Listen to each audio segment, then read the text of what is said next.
y el benchmark.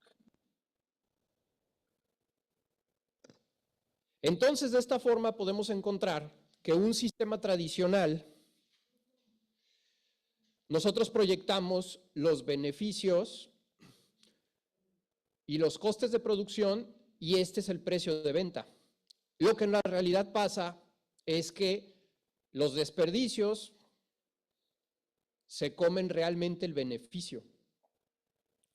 Con el enfoque Lean, la intención es ir reduciendo en medida de lo posible los desperdicios para que el beneficio sea mejor y por otra parte para incluir también una mejora en los procesos futuros.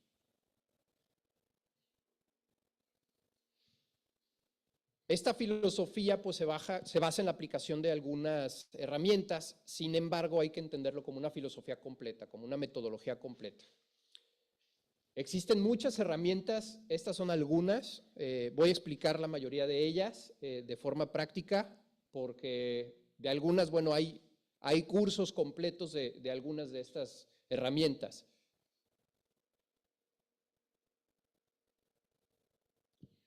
La 5S, que seguramente muchos han escuchado hablar. La primera tiene que ver con organizar, eliminar lo que no se va a necesitar. La segunda es ordenar, que cada cosa tenga un lugar. Limpiar, mantener el área de trabajo en condiciones limpias. Estandarizar esas primeras 3 S's para que siempre se mantengan. Y la quinta S tiene que ver con la disciplina, con establecer todos los hábitos necesarios para cumplir, para hacer el proceso adecuado, ¿no? Hay una sexta S que algunos autores consideran importante y yo creo que vale la pena mencionar, que es safety, seguridad. Podemos ver en las imágenes un ejemplo muy rápido de las diferencias que tenemos entre tener el material de esta forma, a empezar a clasificar y tener nosotros y mantener nosotros, ya sea en nuestro sitio de trabajo o nuestro inventario, el material de esta forma. La estandarización. Es importante que los procesos se documenten y sean iguales, que lo hagamos de la misma forma, para irlo perfeccionando también. El Gemba Walk, que tiene que ver con las visitas de personal directivo al sitio donde se está trabajando. Siempre pasa que la gente de oficina se va ocupando con sus actividades y no siempre tiene tiempo para visitar la obra, para platicar con los instaladores, para identificar problemas y áreas de oportunidad en el sitio donde están ocurriendo las cosas. Bueno, bajo esta herramienta se fomentan estas visitas a la obra por parte del personal directivo y para poder implementar mejoras en el proceso. El Jidoka, que es uno de los principios que comentamos en el que se basa el sistema de producción de Toyota, tiene que ver con la implantación de controles automáticos que cuando detectan una anomalía detienen la producción. Eso quiere decir que no sigo haciendo un proceso mal. Si se puede, se toman medidas rápidas para corregir, pero se estudia después el problema a fondo para que las soluciones que tomemos sean permanentes en los futuros procesos. Esta herramienta se hace un poco complicada en los procesos de construcción porque la automatización tiene que estar a base de procesos donde participen personas y no máquinas como en la manufactura, por ejemplo. El Just in Time, que también es otro de los pilares del sistema de producción de Toyota, tiene que ver con cómo se eslabonan los procesos unos con otros para que no tengamos siempre que considerar buffers de tiempo o de otras tareas entre unos y otros. De esta forma, bueno, pues podemos hacer mucho más eficiente el flujo de los procesos. El Kaizen, que bueno, está relacionado con la mejora continua.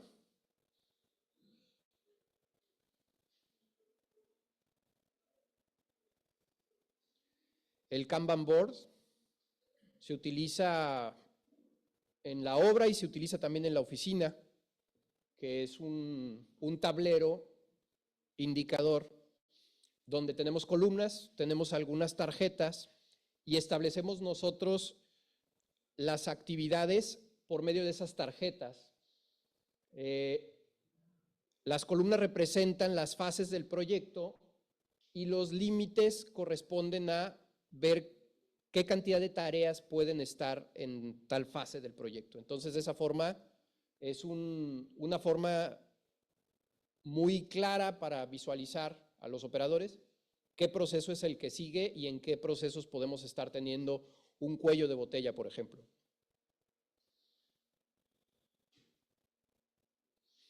El Heiyunka es un proceso que tiene que ver se da mucho más fácil en las actividades de manufactura, pero tiene que ver en cómo estabilizamos la producción que tenemos. En el proceso de construcción, que nos implica que las unidades de trabajo se estandaricen.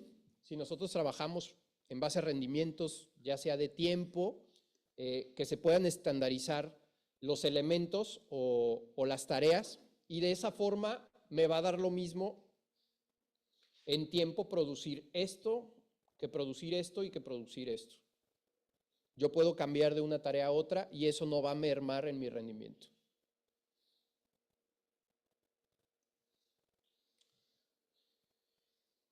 Bueno, el IPD, que es por las siglas en inglés, es un sistema de entrega de proyectos integrada, donde vemos que todos los actores se involucran desde etapas tempranas al proyecto. Según el proceso tradicional, el constructor, bueno, entra una vez que se licitó y se ganó el proyecto. Sin embargo, bajo esta metodología, nosotros vemos cómo hay un involucramiento desde el principio en el diseño conceptual. La metodología BIM y la parte colaborativa de la metodología BIM está basada en procesos de este tipo.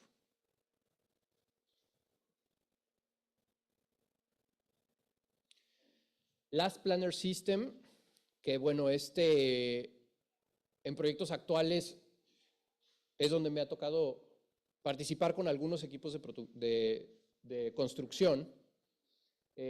Es una metodología basada en el último planeador. El último planeador es un capataz de obra, un encargado, que es el último en la cadena que le da las órdenes directamente al personal. Entonces, cuando yo estudio las necesidades que tiene el último planeador, se pueden establecer los procesos reales según a la necesidad de lo que se va teniendo en la obra. Entonces, de esta forma, pues esta metodología hace muy eficientes los procesos de obra. Sin embargo, implica que haya una comunicación sumamente transparente y su efectividad depende de que todo el equipo, totalmente todo el equipo, se involucre.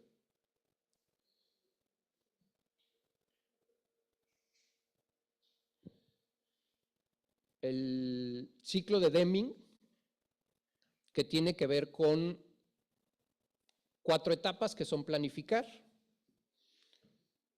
donde definimos la estrategia, hacer, propiamente ejecutar el proceso, verificar y obtener métricas de lo que se planeó y los resultados, y actuar, que tiene que ver con los ajustes que se tienen que hacer para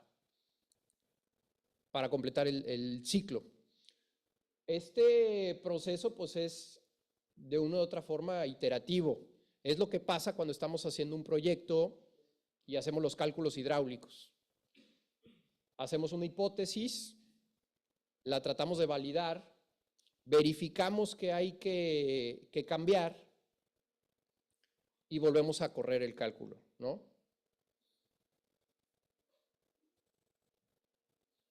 La gestión visual, que no es nada más que utilizar elementos que sean de fácil lectura, ya sea por su tamaño, por su color, por su forma, y de esa forma poder tener señales claras que se puedan entender por todas las personas que se involucran en el proceso.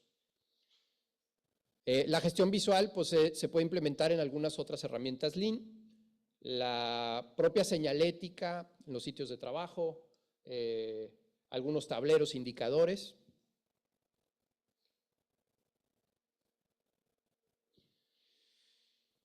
Las implicaciones que tiene la implementación de Lean parecen sencillas, pero son sumamente complejas. Con la mayoría de los proyectos donde se ha tratado de hacer bajo un sistema Lean, se encuentra la parte de la resistencia al cambio de las personas. Sí se requiere formación porque las responsabilidades adquieren otro valor y generalmente eso hace muy complicado. Escuchamos comentarios como siempre lo he hecho de esa forma, a mí nadie me va a decir que está mal.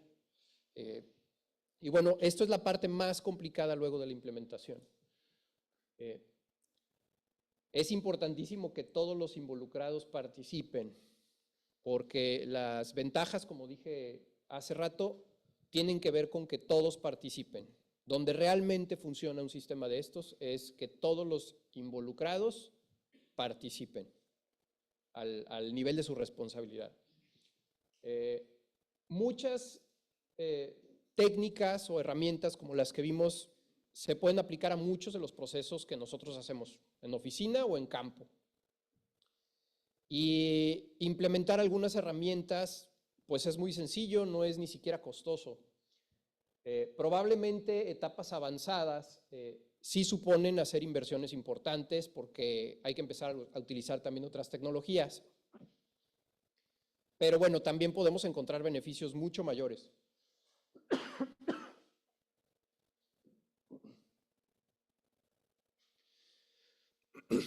Algunos conceptos para implementar Lean Construction tiene que ver con la gestión de las personas. Si tenemos a alguien del más alto nivel directivo que esté totalmente convencido de la filosofía, esa parte siempre va a permear en los demás miembros del equipo. Hacer una formación estratégica en el equipo directivo y una formación práctica al personal operativo.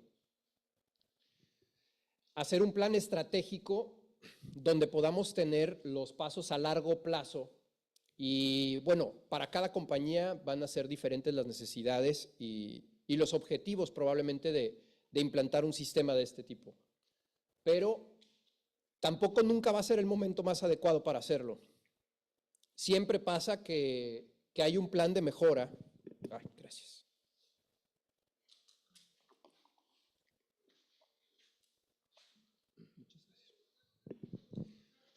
Tenemos siempre planes de mejora y es bien fácil decir, estamos muy cargados de trabajo, vamos a empezar ahora que terminemos este proyecto. Y la verdad es que la implementación no se hace nunca. Hay que hacerlo, hay que evaluar los avances que se tienen y hay que corregir y volverlo a intentar hasta que se vuelva disciplina. Hay que enfocarse en el proceso completo. Luego funciona tener la ayuda de un experto que ya haya implementado esto en alguna otra compañía, algún consultor. Y bueno, gestionar el conocimiento y la tecnología, porque van a seguir surgiendo herramientas que aplicadas a esta metodología se van a poder implementar para lograr los objetivos de un sistema Lean. Vamos a pasar ahora a la parte de BIM. BIM significa Building Information Modeling. Es una metodología para proyectos de construcción en todas sus etapas, desde la planificación hasta la operación de los edificios a lo largo de su vida útil. Es una metodología de carácter colaborativo, donde todos podemos interactuar con un modelo que sí es geométrico, pero que también tiene una estructura de datos y de parámetros relacionados con esa geometría. ¿Qué ventajas tenemos utilizando BIM? Bueno, el entorno colaborativo, que es dinámico y es inmediato. Yo puedo ver los cambios de una arquitectura y tomar acción con la especialidad que yo estoy trabajando en el proyecto. La comunicación entre los colaboradores del proyecto, que es instantánea. Se genera bastante documentación de forma automática a través de la parametrización de los elementos en el software. Se pueden encontrar errores, conflictos y omisiones de diseño de forma automática, igual por medio de programas. Se gestionan los recursos, se reducen desperdicios y se pueden estimar los costos de una forma muy cercana a la realidad.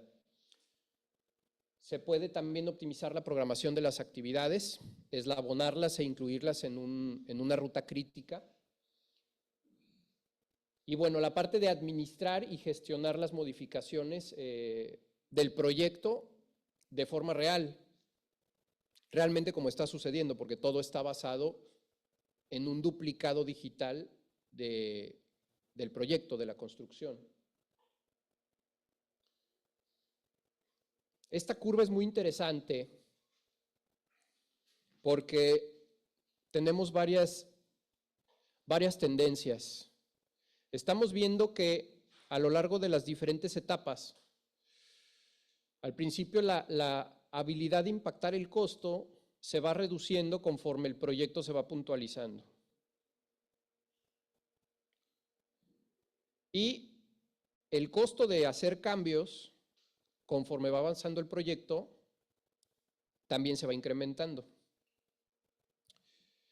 La ventaja de trabajar con BIM con referencia a CAD, la vemos aquí. Nosotros, desde la parte de un diseño esquemático y el desarrollo del proyecto, podemos ir teniendo ya documentación de construcción. Entonces, a la hora de hacer la licitación y el proceso constructivo, realmente se impacta ya lo menos posible. En cambio, con CAD, eso ocurre de una forma más tardía, donde vemos que el mayor esfuerzo se lo lleva el generar los documentos de la construcción o respaldar propiamente el diseño.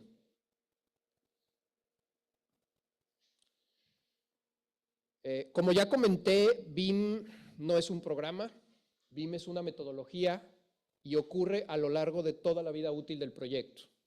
Tenemos desde la parte del diseño, tenemos la parte de análisis, la documentación, podemos generar incluso la documentación para fabricación, la parte de programación de tiempos y costos, podemos ver las logísticas de la construcción, tareas de operación y mantenimiento, incluso de la renovación.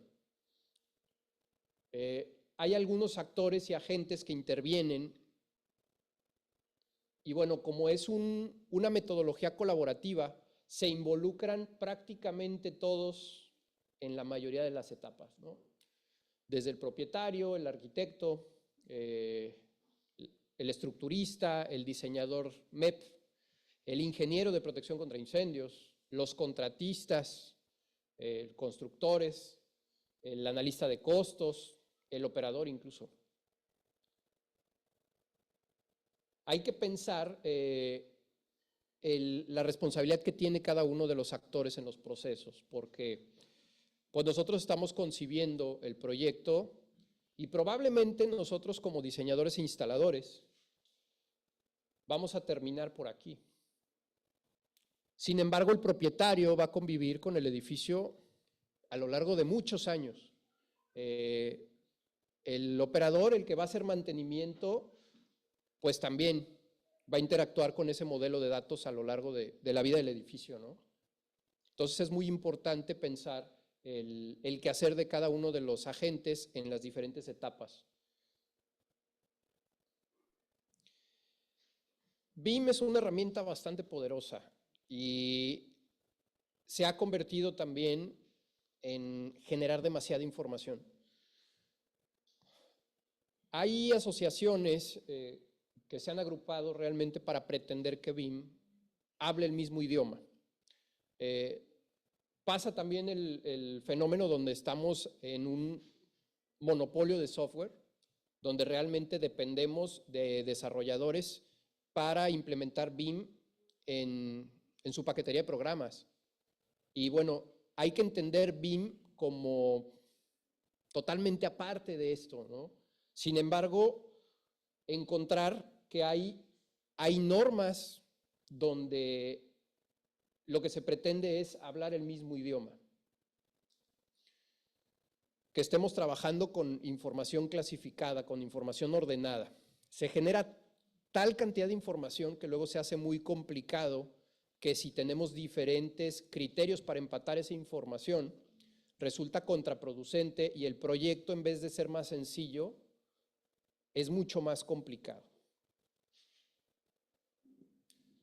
De esta estandarización hay algunas normas ISO, hay documentos de la Haya, hay documentos de Building Smart, que es también una asociación, los documentos de BIM Forum, ahorita vamos a platicar de algunos de ellos que seguramente más de uno conoce, y hay también algunas normas en cada país que ya se empiezan a ver y empiezan a tener ya aplicabilidad en algunos proyectos.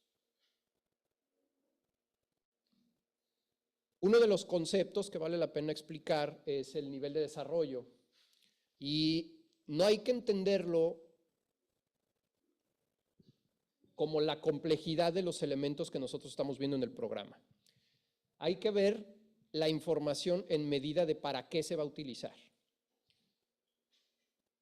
Hay elementos que pueden percibirse muy genéricos, hay elementos que pueden ir teniendo parámetros propios para la construcción o para la instalación de ellos, y hay parámetros que incluso se pueden hacer únicamente para el análisis de datos. Entonces es bien importante ver qué información vamos a trabajar, pero basada en los objetivos de a qué queremos llegar o para qué queremos interactuar con esa información. Esta estandarización la hace BIM Forum y bueno, publican un documento donde nosotros podemos ver a lo que equivale cada uno de los LOD o nivel de desarrollo. Por ejemplo, para sistemas a base de agua, vemos que 200 equivale a este trazo de aquí, se ve un trazo pues, relativamente genérico. Podemos ver que hay cambio de diámetro, sin embargo no vemos a detalle cuáles son los elementos con los que se modifica el diámetro. En un lot 300 podemos ver que pues, hay formas un poco más claras. Aquí ya estamos viendo un soporte, por ejemplo, estamos viendo ya un rociador. En un lot 350 vemos que ya tenemos accesorios puntuales para conectar cada uno de los elementos. Y bueno, el lot 400 también es importante luego comentar.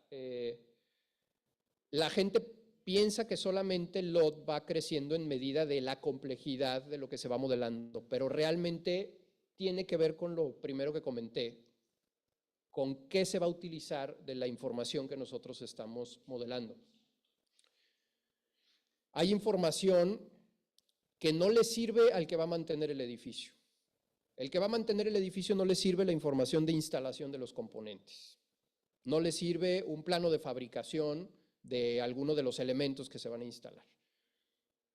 Él necesita información de otro tipo. Él necesita documentación de los modelos que se van a instalar. Él necesita otro tipo de información. Entonces, no siempre tener algo muy desarrollado significa que es el tipo de información que nosotros necesitamos. Vemos, por ejemplo, dentro de este documento se compone de dos partes. La primera parte tiene que ver con algo como esto, donde gráficamente se ve la geometría. Pero a nivel de documentación, nosotros también tenemos algunos valores que podría llevar el elemento a partir de su nivel de desarrollo y tienen que ver más con sus propiedades o con sus atributos. Aquí tenemos, por ejemplo, una bomba contra incendios, ¿no? Y podemos ver que hay varios campos que tienen que ver con algunos datos basados en algunas unidades, desde el tipo de bomba, el tamaño de la conexión, las características de caudal. Y bueno, en medida de la información que nosotros vayamos necesitando, pues es información que se puede añadir al modelo. Y no caigamos en esto. Muchas veces pasa que creemos que un modelo bien detallado en términos geométricos es un modelo completo. Sí es muy apantallante, pero probablemente sea un proyecto que carece de documentación que respalde lo que nosotros estamos viendo en el dibujo. Y eso es algo muy común y es peligrosísimo.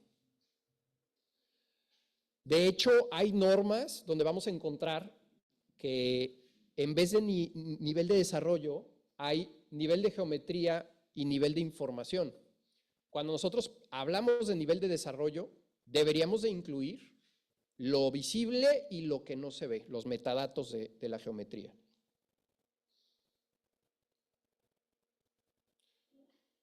El IFC es un formato de intercambio, un formato que desarrolló Building Smart.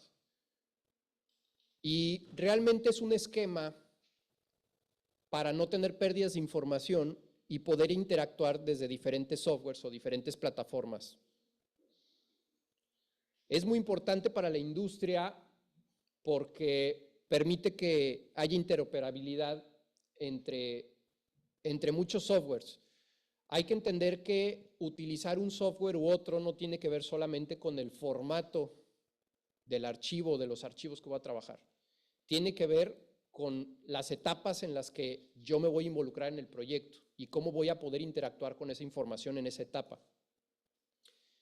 Así como hay otros estándares que tienen que ver con visualización de la información, que tienen que ver con flujos de trabajo, que tienen que ver con bibliotecas, con nomenclaturas.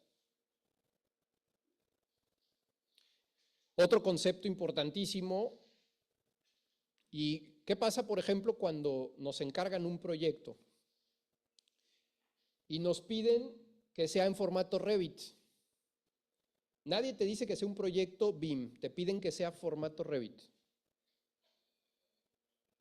Y realmente, pues lo que estamos trabajando con Revit suele ser lo que trabajábamos con AutoCAD, pero en 3 dimensiones. Y cuando nos encontramos ahora con una metodología, pues esa metodología debería de seguir un plan para ponernos de acuerdo.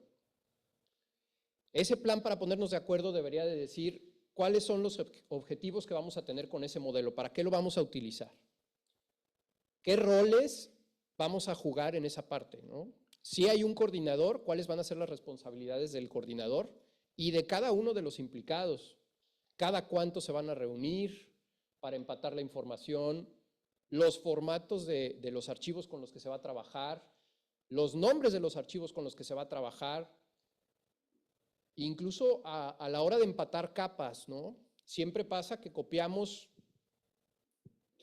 los elementos de un archivo en otro y ya tenemos muchas capas de elementos que deberían de pertenecer a la misma categoría.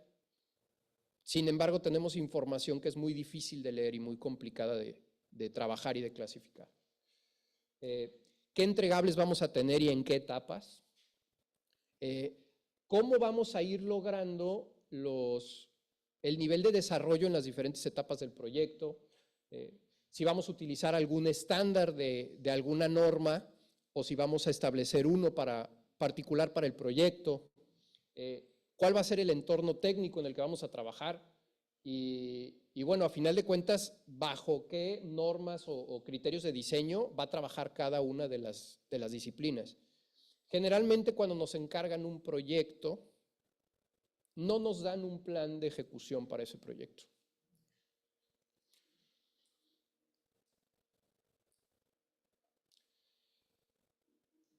Hay que entender las dimensiones BIM, en qué se mueven. Estas dimensiones estándar tienen que ver desde la forma. En el 3D, el 4D corresponde al tiempo, a la programación de las obras, de las instalaciones. El 5D tiene que ver con los costos. El 6D tiene que ver con la sustentabilidad, con análisis energético. El 7D tiene que ver con Facility Management, corresponde a mantenimiento y operabilidad a lo largo de la vida del edificio. Y hay algunos autores que ya mencionan dimensiones nuevas, como seguridad, que es una parte que nos interesa muchísimo. Esta seguridad tiene que ver con los procesos seguros para la construcción.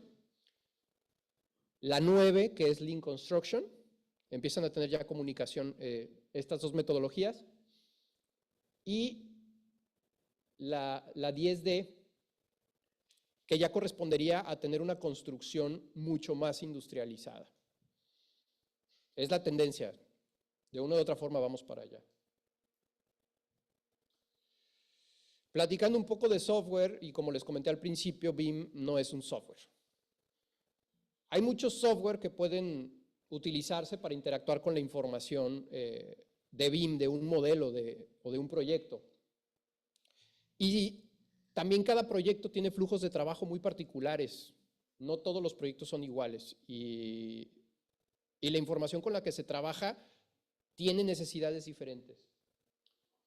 Entonces podemos ver que hay softwares que nos van a ayudar en el modelado, en la planificación, en costeo, en análisis energético o en la administración del mantenimiento del edificio.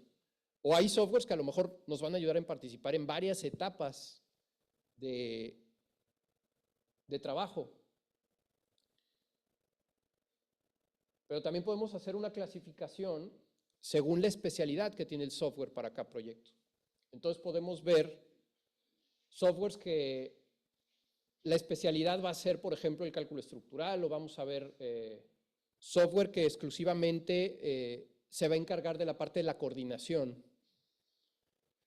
Y bueno, la parte de protección contra incendios, donde sí tenemos algo de software ya desarrollado y dedicado exclusivamente para protección contra incendios, o aplicaciones que se instalan en otros softwares de BIM para poder hacer las tareas que nosotros necesitamos.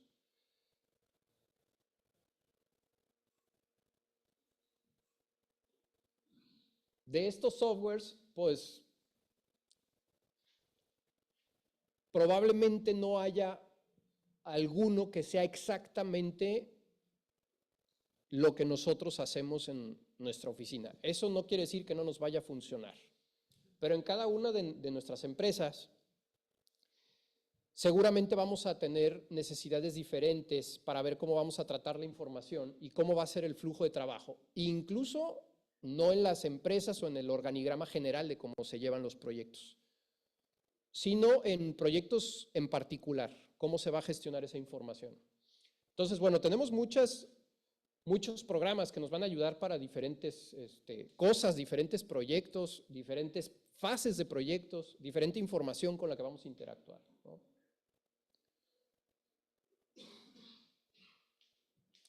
¿Qué implicaciones tenemos cuando vamos a implementar un sistema BIM como nuestra forma de trabajo. Una parte que nadie comenta es que sí va a impactar las actividades comerciales de la empresa. Así como vamos a tener la capacidad de ofrecer un producto mejor y de más calidad y más controlado, también probablemente vamos a dejar de necesitar algunos elementos que ya necesitábamos o algunos de los procesos que ya llevábamos en la empresa. Se requiere bastante capacitación, no solamente para el uso de los softwares y para modelar, sino para establecer un flujo de trabajo que realmente nos represente rendimiento. Adquirir el licenciamiento de software, que suele ser sumamente costoso, es generalmente uno de los mayores desafíos para la implementación en las organizaciones, porque también el software está ligado al hardware y voy a necesitar también equipos de alta capacidad para poder utilizar los programas que requiero. Hay que entender que el software, como les comenté, no siempre va a estar adaptado a los flujos de trabajo que necesitamos, como alguna normativa en particular o algún proceso propio de la empresa. Entonces, hay que encontrar qué puntos ciegos puede haber en implementar una metodología para ver cómo se van a atacar. Y bueno, entender que el proceso es muy lento al principio. Es aprender otro idioma y entender que toda la organización tiene que ser afín a ese nuevo idioma que vamos a trabajar. Entonces, el flujo sí se hace lento al principio, sin embargo, en poco tiempo es un flujo de trabajo impresionantemente rápido, mucho más eficiente y, bueno, con mucho mayor capacidad. ¿Qué problemas encontramos muy comúnmente en la implementación de BIM en algún proyecto? Que no tenemos un plan de ejecución BIM. Eso yo creo que es uno de los peores. Que la información no está estandarizada, que estamos trabajando normalmente con un modelo que no está actualizado. Es que los arquitectos hicieron más cambios y no estamos trabajando con el modelo más nuevo. Que el modelo no está ligado a la documentación. Entonces no hay forma de hacer las validaciones necesarias para demostrar que esa geometría corresponde a tal documentación. Que el nivel de geometría no corresponde con el nivel de información. Cuando hay alguna incompatibilidad técnica por el formato de los archivos o para poder visualizar la información de la forma correcta. ¿Qué pasa, por ejemplo, con los sistemas de coordenadas cuando se comparten los archivos? O con la versión del software que estoy utilizando. En teoría, cuando el software es legal, no debería haber problemas porque actualmente se basan en suscripciones donde siempre se tiene la versión actualizada. Pero ¿qué pasa cuando se tienen diferentes versiones del software? Pues esta parte se complica. Y sobre todo la falta de comunicación entre las disciplinas. Hay un concepto que se llama el Big BIM, que tiene que ver con el interactuar en diferentes áreas con BIM. Y normalmente estamos acostumbrados a no visualizarlo así, sino visualizar el BIM interno de la empresa. Yo trabajo con mi modelo para mi aplicación y falta una coordinación.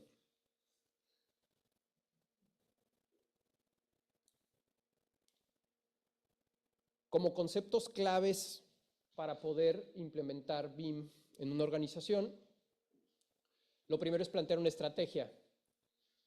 Hay que tener claro por qué vamos a implementar BIM y no es simplemente para hacer planos más bonitos. Hay que analizar qué implicaciones voy a tener. Hay que establecer qué objetivos para poderlos yo también medir y ver realmente cómo está siendo después mi productividad a partir de esos objetivos. Elaborar un plan de implementación BIM donde veamos qué estrategias vamos a utilizar, donde veamos qué hardware y software vamos a adquirir para implementar el nuevo flujo de trabajo. qué fases vamos a darle para capacitar al personal y propiamente ir planteando las fases a lo que queremos llegar. Luego sigue la parte del personal. Hay que involucrar a todas las partes porque desde el de costos, el diseñador y el instalador, pues van a ser usuarios de la metodología. Entonces es importante que se involucren todos. Hay que establecer estándares, hay que tener plantillas, especificaciones base, librerías con las que vamos a trabajar.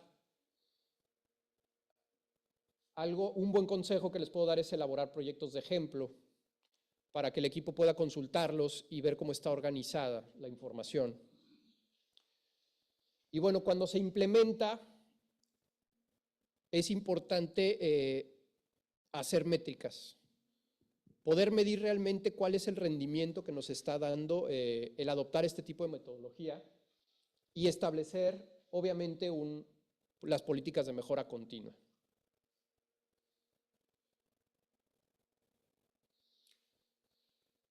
Esta tercera parte ya tiene un poco más que ver en cómo podemos involucrar estas dos metodologías en la protección contra incendios. Y bueno, basados en que la ingeniería de protección contra incendios engloba múltiples disciplinas y no podemos nosotros ver aislado al instalador de rociadores, a la aseguradora, a la parte de investigación, que es importantísima, a la administración. Entonces, una de las grandes ventajas es que se puede concebir como un ente que permea en múltiples disciplinas y múltiples áreas del proyecto. El diálogo entre otras disciplinas que intervienen en el proyecto. Como les comenté, no podemos ver nosotros a la protección contra incendios, por poner un ejemplo, a la instalación de sistemas a base de agua. No lo podemos clasificar como normalmente lo siguen clasificando, como una instalación mecánica. Nosotros vamos mucho más allá. Sin embargo, sí tenemos que convivir con las otras disciplinas como son la estructura, como son otro tipo de sistemas. Y bueno, en esta parte se hace muy práctico adoptar tanto Lean Construction como BIM. Hay que comentar también que mientras tenga más madurez nuestra metodología aplicada, sí va a haber una relación mucho más ligada siempre a la seguridad en obra.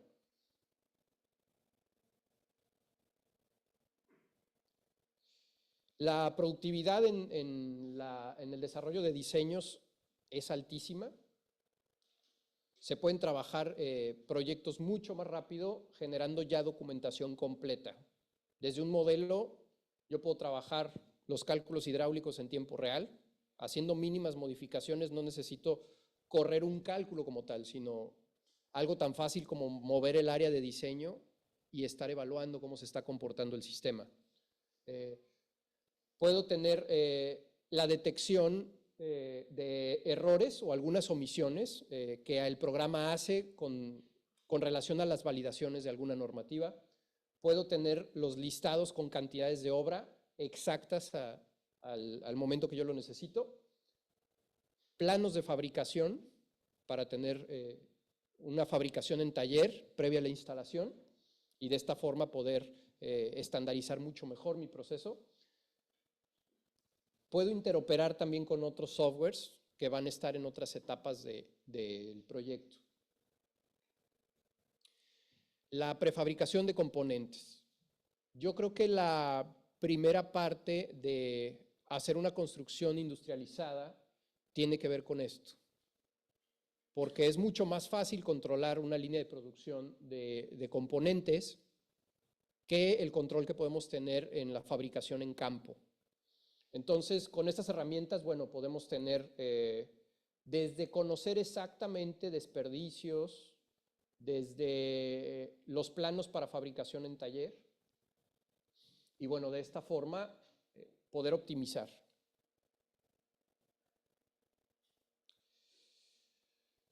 hacer más eficientes los tiempos y costos. Cuando les comenté de eslabonar los procesos, no es solamente trazar una ruta crítica, sino con la transparencia que yo tengo ya para conocer los otros procesos que van a intervenir en la obra, yo puedo realmente hacer un eslabonamiento mucho más a detalle.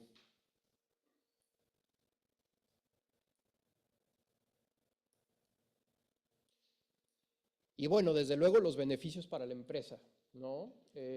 Hay un estudio muy interesante que dice que con ciertos indicadores el flujo de trabajo puede crecer desde un 75 hasta un 240%. Yo incluso me atrevería a decir que probablemente más. Utilizar este tipo de herramientas suponen automatizar mucho más y poder controlar mucho mejor todos los procesos que se hacen en diseño y en instalación.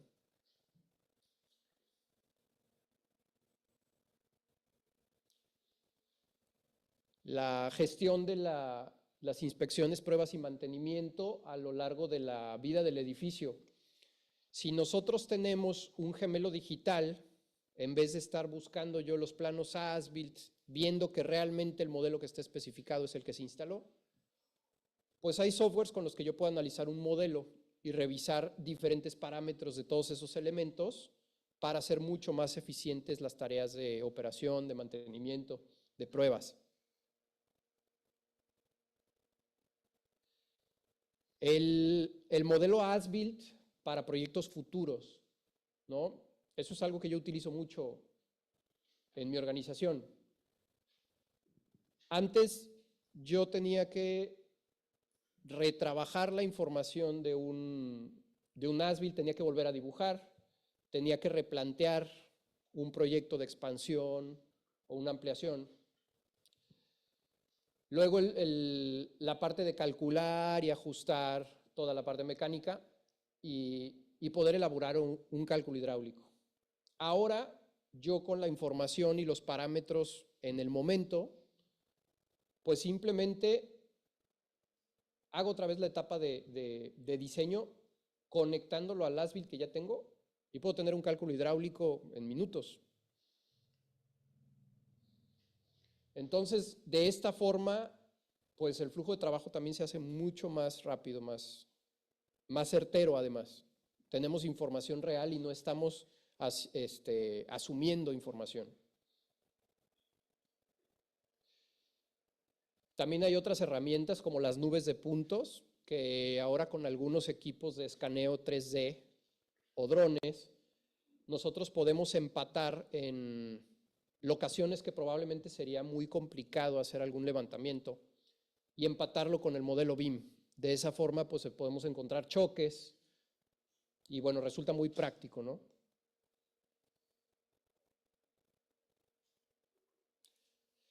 Y bueno, esta parte que es un poco más filosófica de Lean Fire Protection, que podría sugerir que en el futuro nos metamos un poco más a la parte de protección prestacional. ¿Por qué? Porque cada vez tenemos más herramientas que puedan hacer análisis de datos mucho más complejos. Y probablemente en algunas normativas tengamos desperdicios a márgenes de factores de seguridad, etcétera, ¿no? Entonces, probablemente en el futuro podamos optimizar con un concepto de este tipo la ejecución de algunos proyectos. En este caso, por ejemplo, pues este es un caso de ejemplo que se hizo para evaluar una evacuación a partir de un modelo BIM.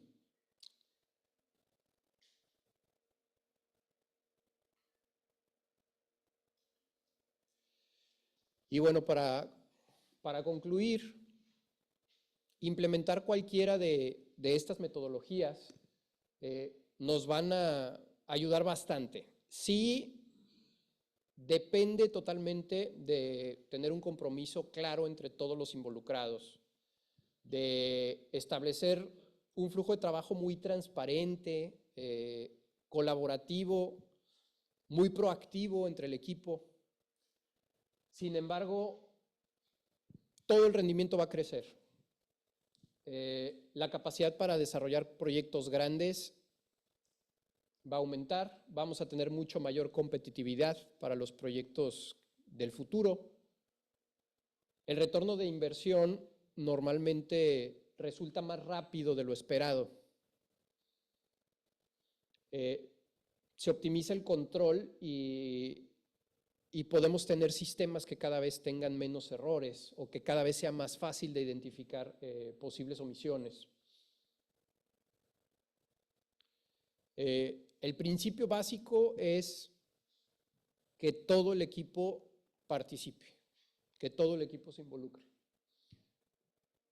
A lo mejor estoy haciendo mucho énfasis en este concepto, pero realmente el rendimiento se puede ver cuando tienes un equipo de trabajo involucrado en poder adoptarlo. Y bueno, cada empresa también tiene necesidades diferentes.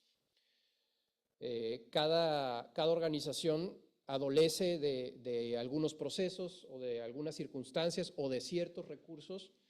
Es importante evaluar realmente con qué puedo empezar. No se trata de ir de 0 a 100. Este es un proceso probablemente lento, pero tiene resultados muy positivos.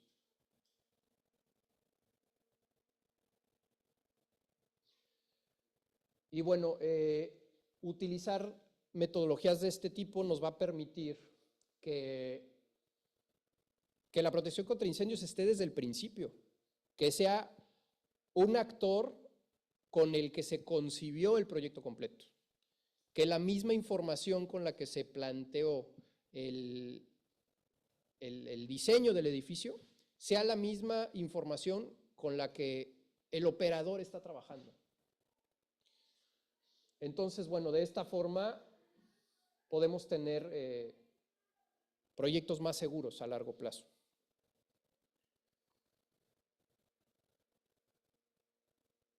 Muchas gracias.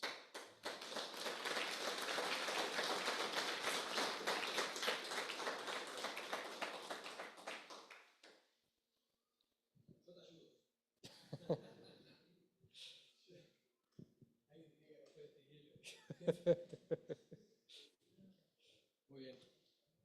Bueno, dame un segundo. Bueno, en realidad ahora lo que tenemos es una instancia de preguntas, sea de manera presencial o bueno, o las que se puedan dar de manera virtual, ¿no? Obviamente. ¿Tienen dudas? ¿Alguien que quiera hacer alguna pregunta respecto a la temática que abordó Jesús? Dale.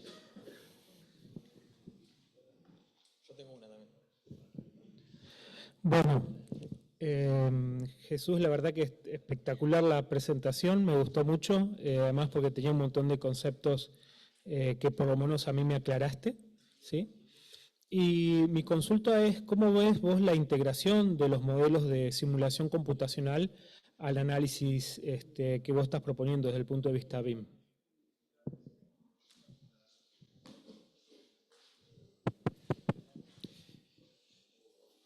Es importante ver que son dos mundos diferentes y que el punto de cruce tiene que ver con qué información realmente es la que necesitas para la simulación.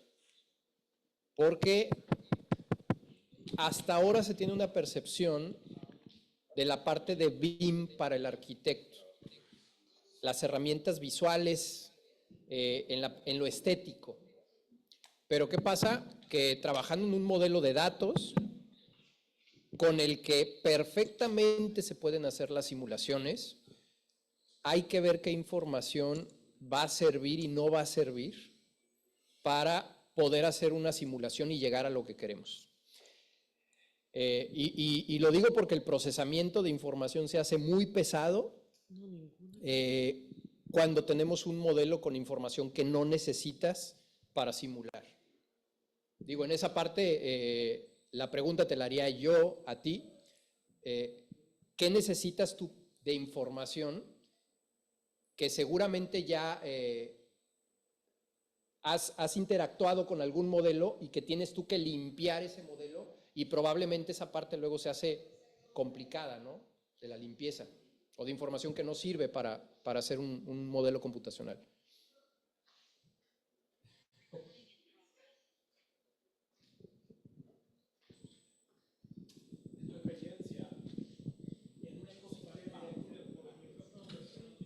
Perfecto. Muchas gracias, Jesús, por la excelente presentación también.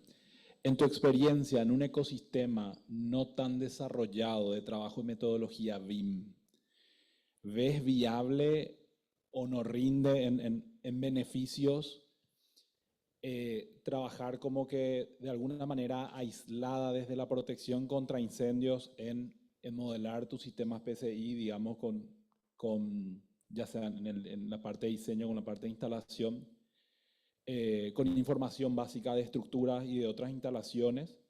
O, por ejemplo, ¿ves viable y con una oportunidad de rendimiento usarlo para hacer justamente la etapa de fabricación y premontajes? ¿O te parece que es como que quizás insuficiente como para generar los beneficios que justifiquen ese trabajo?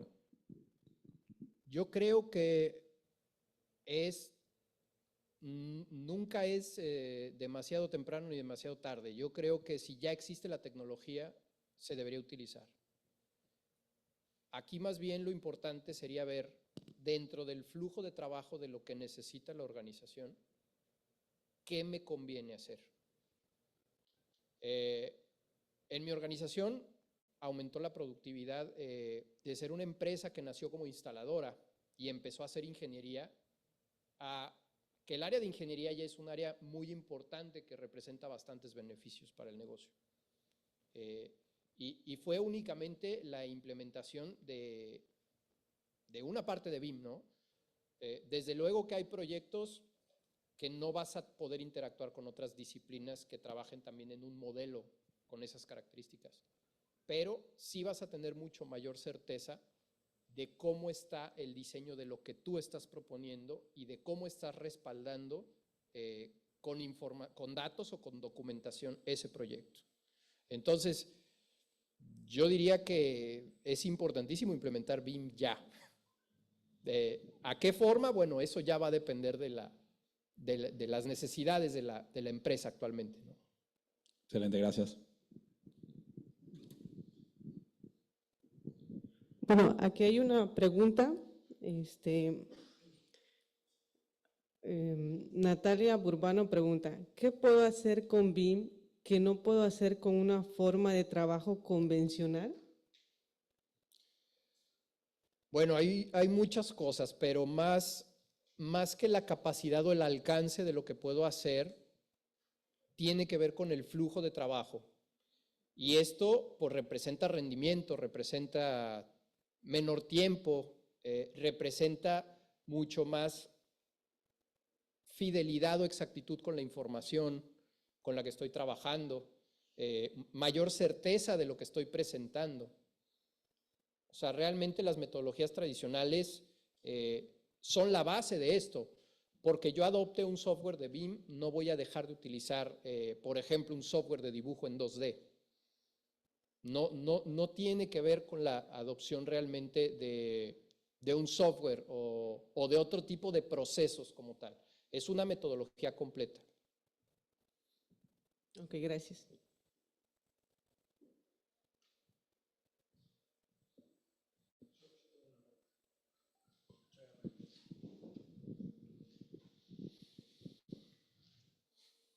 Bueno, Jesús, gracias por la ponencia, la verdad que muy buena. Yo tengo una consulta que viene en lo siguiente. Me imagino que a todos los países les pasa igual. Yo trabajo principalmente, tengo una empresa consultora de ingeniería. Trabajo principalmente en un país en donde el modelo todavía no está desarrollado, digamos.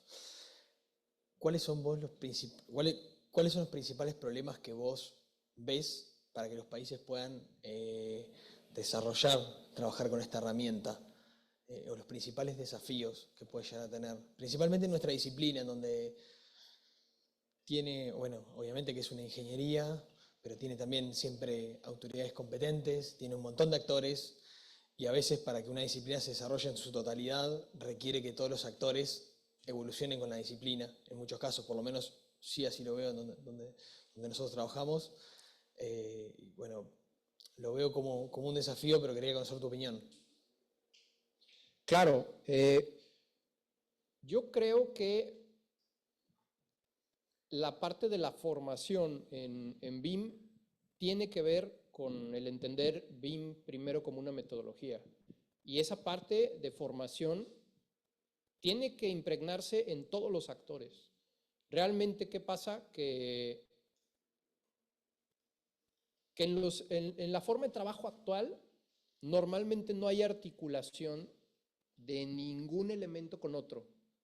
Un paquete de proyecto está compuesto de pequeños entes independientes que no tienen relación entre sí, sin embargo todos están relacionados a un proyecto principal.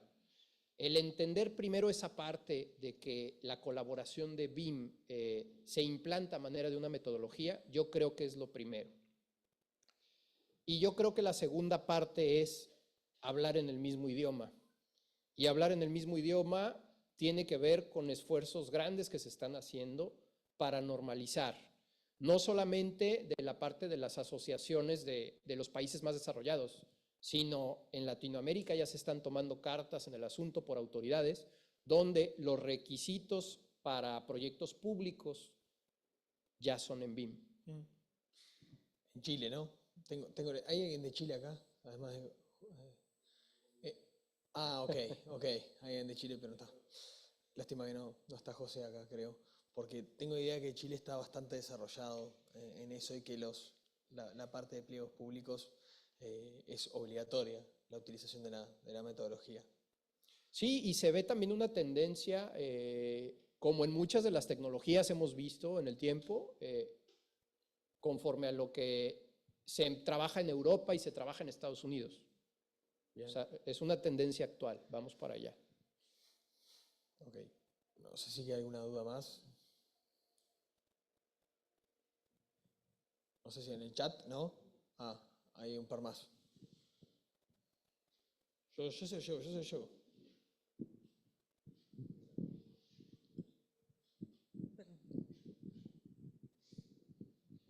Bueno, primero felicitarlo a José con la innovación de esta nueva herramienta de la tecnología BIM que se está aplicando a nivel global, digamos, ¿no?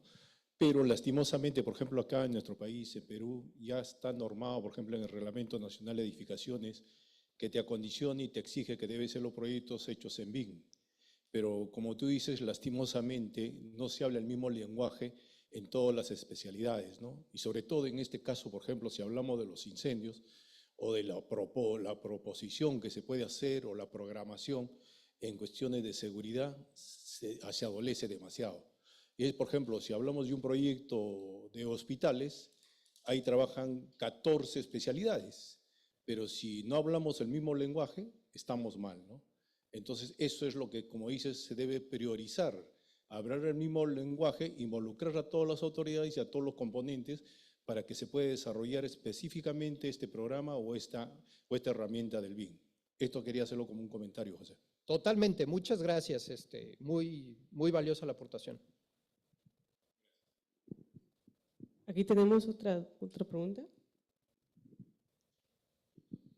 Sí, Jesús, quería preguntarte cómo usas o cómo combinas el Lean y BIM en la empresa donde trabajas, si solamente lo aplicas en la parte de producción o también en la etapa de ingeniería, cómo aplicas eso. Y también quería preguntarte si conoces la metodología VDC, que es el Virtual Design Construction, y si la has aplicado o por qué te decantas más por el Lean Construction.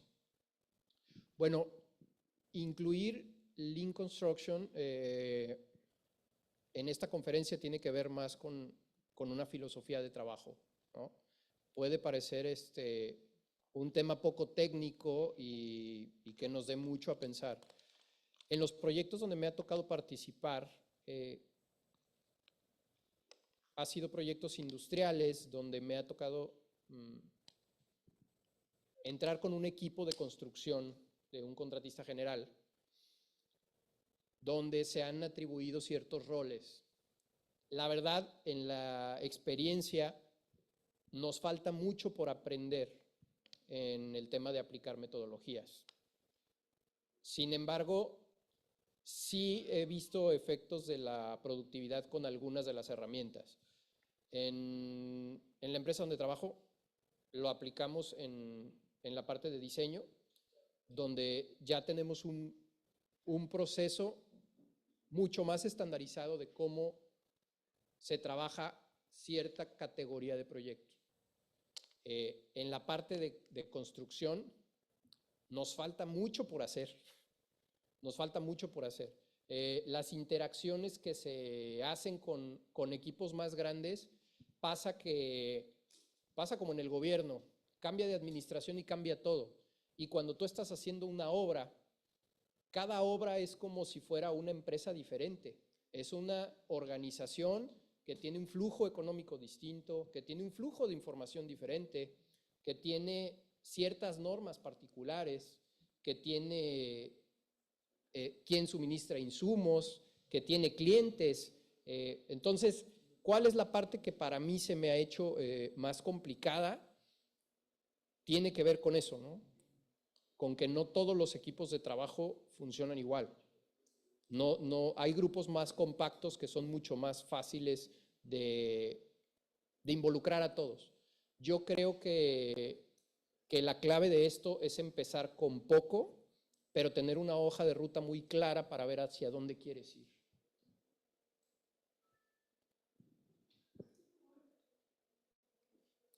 Y me preguntaba sobre una herramienta, ¿verdad?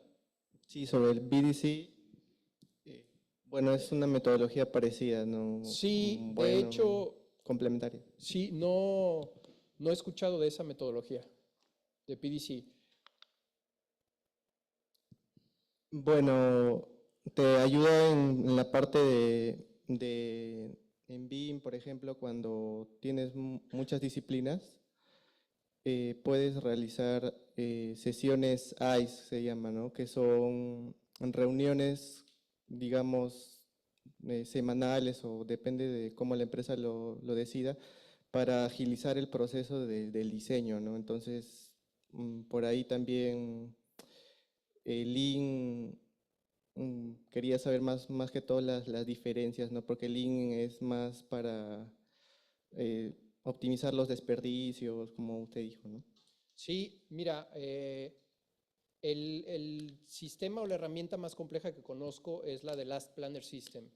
Y sí incluye esto de esas reuniones y que son bien puntuales, es bien puntual a lo que va, en tiempo y forma. Y precisamente los equipos de trabajo se eslabonan muy bien, pero el problema cae luego en esa parte que ya comentamos, ¿no? El nivel de responsabilidad debe estar a la altura del objetivo que se pretende. Ahí es donde realmente puedes reducir desperdicios. Gracias. Tenemos otra consulta de manera virtual por parte de Miquel Peralta y dice, basados en las estandarizaciones o protocolos, ¿cuál de los indicados podría ser el más cercano a la realidad en Latinoamérica? ¿Cuál sería el más aplicable y por qué? ¿Se referirá a las normas o a los estándares de BIM, los ISO, los que estaban en la diapositiva? Bueno, es que va a depender del tipo de proyecto y cómo se está trabajando. Generalmente esos criterios los va a poner el BIM Manager. Y pues voy a ser reiterativo en este concepto, pero es depende a qué queremos llegar con el modelo BIM. No todos los proyectos BIM funcionan para lo mismo, a final de cuentas. Bien, vamos a la última pregunta, si les parece, y después vamos al almuerzo. O vamos, perdón, cada uno a almorzar. Saludos, Jesús, muy interesante tu exposición. Creo que es un desafío para todos nosotros ir hacia esa tendencia como diseñadores, instaladores, trabajar con esta metodología. Te quiero hacer una consulta personal ya en el campo, en el día a día operacional. ¿Qué tan complejo se hace un momento dado que hay una constructora, por ejemplo, y que tiene diferentes contratistas para cada una de las ingenierías y de repente tienes que armonizar todas, si bien ves cuando hay los cruces y los choques, ¿qué tan complejo se hace? Porque ninguna de repente quiere mover. Y, por ejemplo, incendios tiene ciertos criterios normativos que no se puede mover, pero tienes que el eléctrico justifica con otras normativas, otros criterios que quiere mantener su punto de instalación. Si bien la metodología BIM nos permite solucionarlo en campo, pero llega un momento que ninguno quiere ceder. ¿Cómo Claro. se gestiona esa parte reguladora y qué logras hacer en tu experiencia? Por favor. Bueno, esa pregunta es muy importante y partiendo de que si nosotros entramos en una etapa temprana del proyecto y entramos, me pongo la camiseta de la parte de incendios, que yo creo que es algo básico, entrar en una etapa temprana de proyecto. ¿Cómo trabajar con la coordinación BIM para que la coordinación entienda la importancia de contraincendio?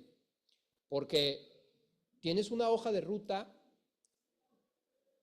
donde primero vas a tener la programación del proyecto, del diseño, pero muchas veces esa programación se traslapa con la programación de la instalación y ahí es donde se hace mucho más complicado.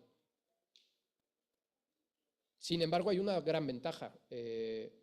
Trabajar algunos cambios, muchas veces las haces, o a mí me ha tocado, con un dibujo as-built.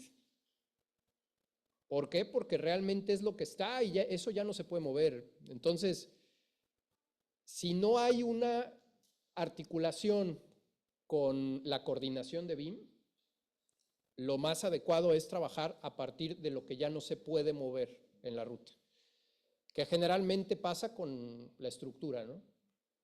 Pero yo creo que es básico entender esto en tema de equipo. En tema de equipo. No voy a notar las grandes ventajas en un equipo totalmente aislado uno de otro que en un equipo que trabaje de forma integral completo. Por eso el tema de que participen todos los involucrados.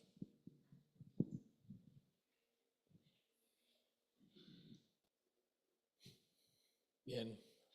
Bueno, nos vemos en la próxima conferencia, ¿les parece? Nos vemos dentro de 1 hora y algo. Un aplauso.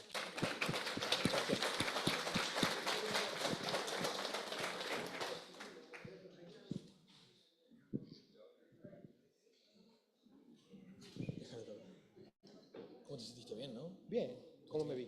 Re bien. Sí, yo lo vi por Zoom mucho mejor. O sea, me gustó mucho más que el año pasado. Mucho más. Creo que, más allá de los imperfectos del principio, después, bárbaro. O sea, me parece que se ve muy